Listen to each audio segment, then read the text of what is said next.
En este video vamos a solucionar un problema de una serie de problemas propuestos en los cuales utilizaremos la ley de cosenos. Tenemos el siguiente problema. Nos dicen que debemos construir un triángulo sabiendo que uno de sus ángulos es 10 grados y los lados B que valen 20 y C que vale 7. Es decir, nos piden hallar el valor del lado A, el valor del ángulo B y el valor del ángulo C y construir nuestro triángulo.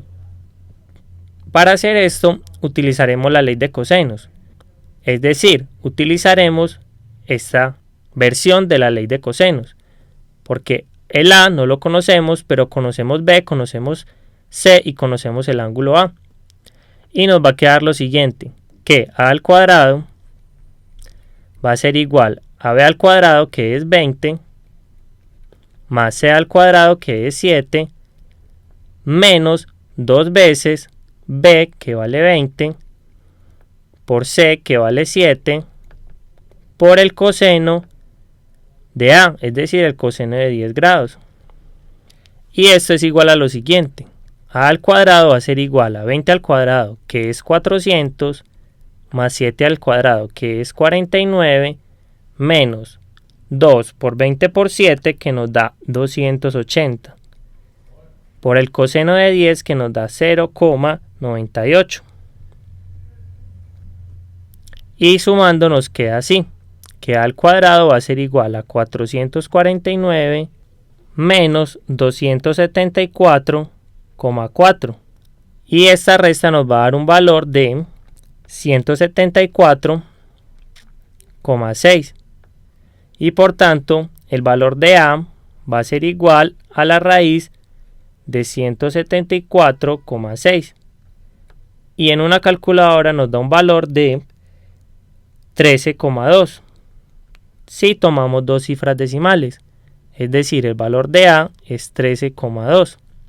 Ahora debemos hallar B y C. En este caso podemos hallar cualquiera de los dos a través de esta ley de cosenos. ¿Por qué? Porque nosotros tenemos el lado B, el lado A y el lado C. O sea que en esta versión lo único que nos queda faltando es el ángulo B, es decir, este ángulo B. Y por último encontrar el ángulo C. O podemos usar esta otra, ya que tenemos el lado C, el lado A y el lado B. Y podemos despejar el ángulo C. En este caso vamos a usar esta para encontrar el ángulo B. Nos va a quedar lo siguiente, que B al cuadrado, es decir, 20 al cuadrado, va a ser igual a A al cuadrado, que es 13,2 al cuadrado, más C al cuadrado, que es 7 al cuadrado, menos 2 veces A, que es 13,2, por C, que es 7, por el coseno de B, que no lo conocemos. Y nos va a quedar lo siguiente, que 20 al cuadrado, que es 400, va a ser igual a 13 al cuadrado, que es 174,24, más 7 al cuadrado, que es 49, menos 2 por 13,2 por 7, que nos da 184,8 por el coseno de B. Y vamos a despejar este término que posee el coseno de B.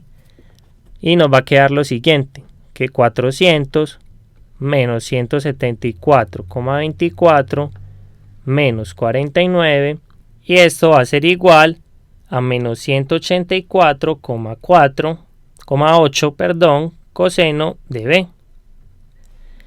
Ahora esta resta nos da 176,76. Y esto va a ser igual a menos 184,8 por el coseno de B. Y despejando coseno de B nos queda lo siguiente, que menos 176,76 sobre menos 184,8 va a ser igual al coseno de B.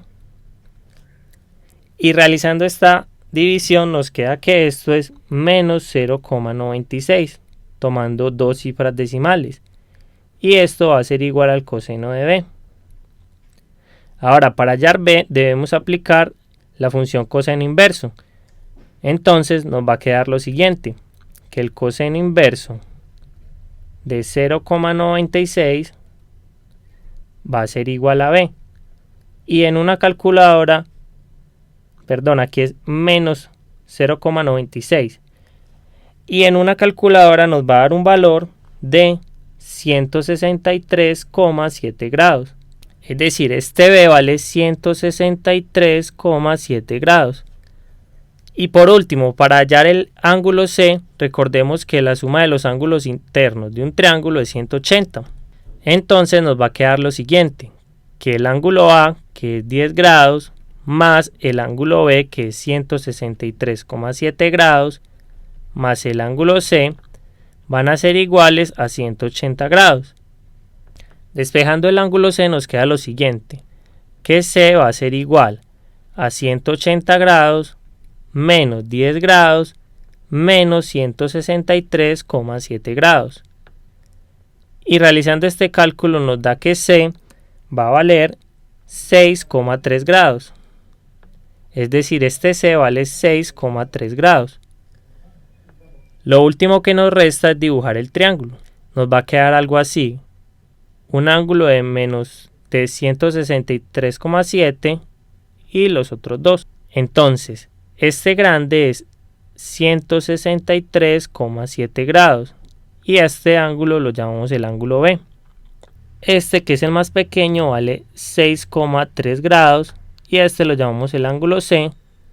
Y este último vale 10 grados y lo llamamos el ángulo A. Ahora el lado opuesto al ángulo B, que es este, es el lado B, que vale 20. El lado opuesto al ángulo C, que es este, vale C, que es 7. Y por último, el lado opuesto al ángulo A, que es este, vale A, que es 13,2. Y quedó solucionado nuestro problema. Los invito a que continúen viendo nuestro siguiente video donde haremos más ejemplos en donde utilizaremos la ley de cosenos.